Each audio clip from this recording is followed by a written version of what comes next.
we were always late going to school. And so the school was up on the hill.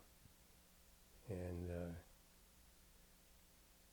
let's see, we were always late. So Lillian had me by the hand, dragging me along. And she's running, and I couldn't keep up, and she's dragging me. And we go up the hill, and in the snow, and everything. Always remember that. She's always dragging me to school. And then, as I said, she couldn't be in the plays or anything. And let's see. So I don't, then from the elementary school, then to secondary school, as I say, the school, we didn't see each other that much in the school. So, but then I remember Lillian, let's see, when she was teaching there at the university in Los Angeles, no, in San Diego. San Diego State or whatever. Right.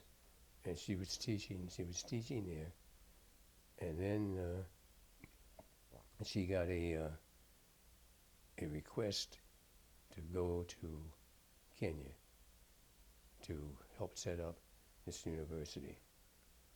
And so she went to Kenya, and when the university was in what had been a hotel in downtown Kenya, and she moved it out to a campus and built this beautiful university. She built it, and the president, what was his name? The president, praised her, and that's when I say, and then Lillian Kennedy Beam University Library, Dr. Lillian Kennedy Beam Library. And I told her at that time, I said, as long as it doesn't say in memory of. But then I said James would go there, and every summer until he came back. And then when she finally finished up there at the university, she went back to San Diego and lived there. And she had this conference. It was a big conference, and people came from all over. I've forgotten what it was called, but she sponsored it and got people all over to come and speak. And I was there, and Muhammad Ali, he was there, and he sent his limousine to pick me up from the airport. Lillian had sent him. And so he was there, and a lot of people. So that was a great conference. So she did that. That was before she went to, no, that was after coming back. And then she settled down in San Diego, and that was it.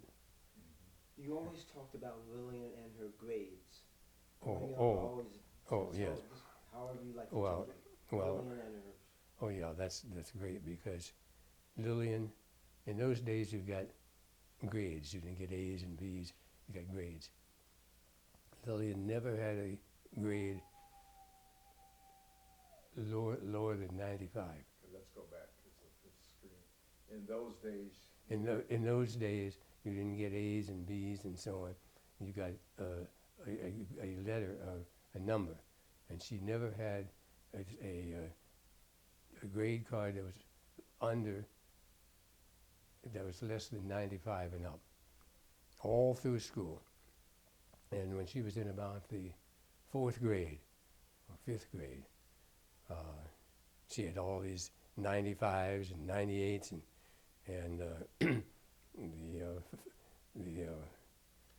another student who was a son of the of the superintendent of schools in Franklin. They let him skip a grade. So when Mama went and said, well, what about her? No. So she couldn't skip a grade. But then when she graduated, now remember now she's only at 95s and so on, and she applied for a scholarship at Ohio State. They said, no, she has these grades. This is for some little school there. It doesn't count. So they wouldn't give her a scholarship. But you know what? She went on and became Phi Beta Kappa from Ohio State. You know, so Lillian was